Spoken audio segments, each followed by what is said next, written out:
Nagsimula na ang pagkilos. Sa loob ng Pentagon, ang pinakamakapangyarihang institusyong militar sa buong mundo, may malalim na investigasyon na isinasagawa ngayon. Si Secretary of War Pete Hegseth, bagong hinirang ni Pangulong Trump, ay naglabas ng direkta at walang takot na anunsyo. Susuriin ang bawat sulok ng Department of Defense. Bakit? Dahil sa loob ng maraming dekada, ang mga desisyon sa Pentagon ay hindi lang tungkol sa national security. Ito ay tungkol na rin sa negosyo, sa kickback, sa mga kontratang bilyon-bilyong dolyar na pumupunta sa hindi malinaw na direksyon. Ang tanong ngayon, sino ang tunay na kumokontrol sa American war machine? Ang mga general ba, ang mga elected officials, o ang mga military contractors na kumikita tuwing may digmaan? Ang investigasyong ito ay hindi simpleng administrative cleanup. Ito ay pakikibaka para sa transparency sa gitna ng shifting global order, kung saan ang China ay lumalaki, ang Russia ay gumagalaw, at ang Amerika ay muling tinitimbang ang kanyang papel sa mundo. Para sa atin dito sa Pilipinas, nakasalalay din dito ang ating kinabukasan. Dahil kung mag-iba ang Pentagon, mag-iiba rin ang geopolitics sa West Philippine Sea, sa Indo-Pacific, at sa buong estratehiyang militar na umaasa tayo. Kaya nga nandito tayo ngayon, pinapag-usapan ang isang nangyayaring hindi basta-basta maiintindihan ng karaniwang tao kung hindi mo susuriin ng mabuti ang konteksto. Ang Pentagon, kaibigan, ay hindi lang isang gusali. Hindi lang iyan opisina ng mga sundalo at general. Ang Pentagon ay simbolo ng American military supremacy na tumagal ng 7 dekada simula nang matapos ang World War II. Lahat ng desisyon na ginawa sa loob ng gusaling iyan ay may epekto sa buong mundo, sa Middle East, sa Europe, sa Asia Pacific, at lalo na dito sa ating rehiyon. Kaya naman kapag may nangyaring malaking pagbabago sa Pentagon, hindi lang Amerika ang apektado. Tayong mga Pilipino, kasama sa chain of consequences na dulot niyan. Ngayon, bakit nga ba kailangan ng investigasyon? Tingnan natin ang tunay na sitwasyon. Sa loob ng mahabang panahon, ang Pentagon ay naging parang industriya na mismo. Hindi lang ito tanggapan ng national defense, ito ay naging parte ng tinatawag na military-industrial complex. Alam mo ba kung ano ibig sabihin niyan? Simpleng salita lang, ang mga kumpanyang gumagawa ng armas, eroplano, barko, missile systems, surveillance technology, ang mga kontratistang ito ay kumikita ng bilyon-bilyong dolyar bawat taon mula sa gobyerno ng Amerika. At ang problema, karamihan sa kanila ay may malalim na koneksyon sa mga miyembro ng Kongreso, sa mga lobbyist, at maging sa mga dating opisyal ng Pentagon na nag-retire tapos naging board member o consultant ng mga kumpanyang ito. Nakikita mo ba ang conflict of interest? Paano mo makakapag-decide ng tama para sa bayan kung ang iyong kinabukasan pagkatapos ng serbisyo ay nakadepende sa mga kumpanyang iyong pinagbibilhan ng kontrata habang nandyan ka pa sa posisyon? Si Secretary Hegseth, dating military officer na naglingkod sa Iraq at Afghanistan, kilala bilang vocal critic ng bureaucracy at ng tinatawag niyang woke policies sa militar. Pero mas malalim ang agenda niya ngayon. Hindi lang ito tungkol sa kultura ng militar. Ang pinag-uusapan niya ay yung systemic corruption, yung mga desisyon na ginagawa hindi para sa national interest, kundi para sa corporate profit. Halimbawa, isipin mo, may kontrata para sa isang advanced fighter jet program na umabot na ng $100 billion, tapos delayed ng ilang taon, over budget at may technical issues pa. Pero tuloy pa rin ang funding. Bakit? Kasi may senador na tumatanggap ng campaign donations mula sa kumpanyang gumagawa nun. May congressman na ang distrito ay umaasa sa jobs na binibigay ng military contractor. Kaya kahit alam nilang inefficient, itutuloy pa rin kasi political suicide ang i-cancel. Ganyan kalaki ang laro. At ngayon, Sa panahon na ang Amerika ay humaharap sa bagong strategic rival, ang China, kailangan nilang tanungin ang sarili. Tama ba ang ginagawa natin?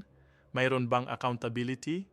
Mayroon bang transparency sa kung paano ginagastos ang defense budget na umaabot na ng halos 900 billion annually? Para maintindihan mo kung gaano kalakihan, ang buong GDP ng Pilipinas ay mga $400 billion lang. Ibig sabihin, ang binubugay lang ng Amerika sa militar ay halos 2 beses ng kabuuang ekonomiya ng ating bansa. Kaya hindi biro ang pag-uusap dito. Ang investigasyon na ito, ayon sa ulat, ay titingnan ang procurement processes, ang mga kontrata na ibinigay sa mga private companies, ang mga desisyon na gawa ng mga mataas na opisyal, at maging ang influence ng foreign actors. Oo, tama ang narinig mo. Foreign actors. Kasi sa mundong ito, hindi lang basta umiikot ang pera sa loob ng Amerika. May mga bansang interesado rin na makapasok sa supply chain ng US military, na makapag-influence ng policies, na makapag-gather ng intelligence. Kaya ang national security ay hindi lang tungkol sa kung gaano kabilis ang jet mo o gaano kalakas ang missile mo. Tungkol din yan sa kung sino ang may hawak ng information, sino ang may access sa iyong sistema. Para sa atin dito sa Pilipinas, bakit dapat tayong mag-alala o maging interesado sa nangyayari sa Pentagon? Simple lang ang sagot.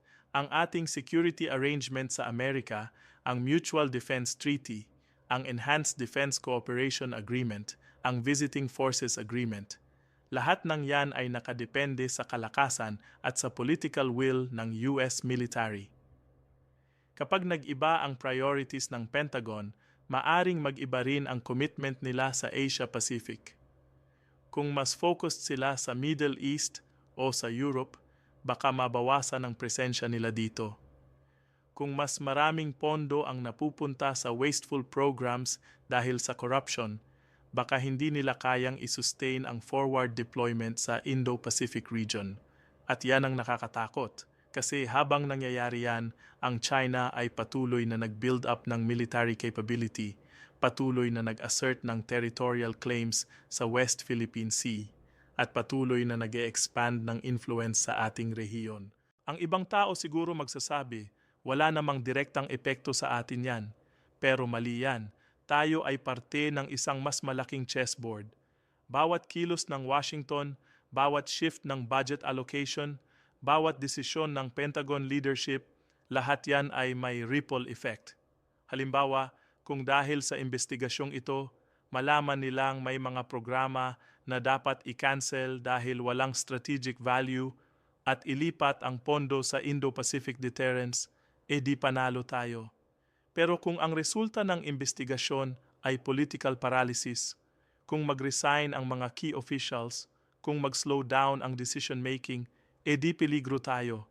Kasi sa geopolitics, ang vacuum ay mabilis na mapupunan. Kapag nag-hesitate ang Amerika, sisigaw ang China, kami na ang bahala dito. At isa pang mahalagang punto, ang morality ng war. Ito ay madalas na hindi pinag-uusapan, pero napakahalaga. Bakit? Kasi ang bawat digmaan na sinalihan ng Amerika sa nakaraang 2 dekada, Iraq, Afghanistan, Libya, Syria, lahat yan ay may tanong. Tama ba? Justified ba? At sino ang nakinabang? Ang mga civilian ba na namatayan ng pamilya? Ang mga sundalo ba na bumalik na may PTSD? O ang mga defense contractors na nag-triple ang kita? Ang investigasyong ito ay pagkakataon para tanungin ang mga tanong na yan. Hindi ito simpleng audit. Ito ay moral reckoning.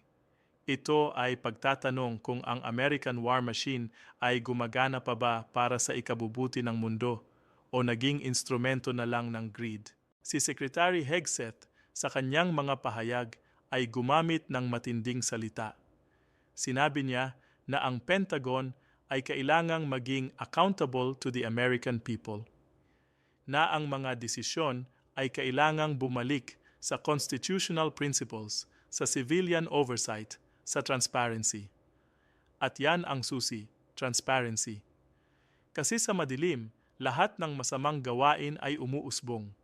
Pero sa liwanag, sa public scrutiny, doon lumalabas ang katotohanan.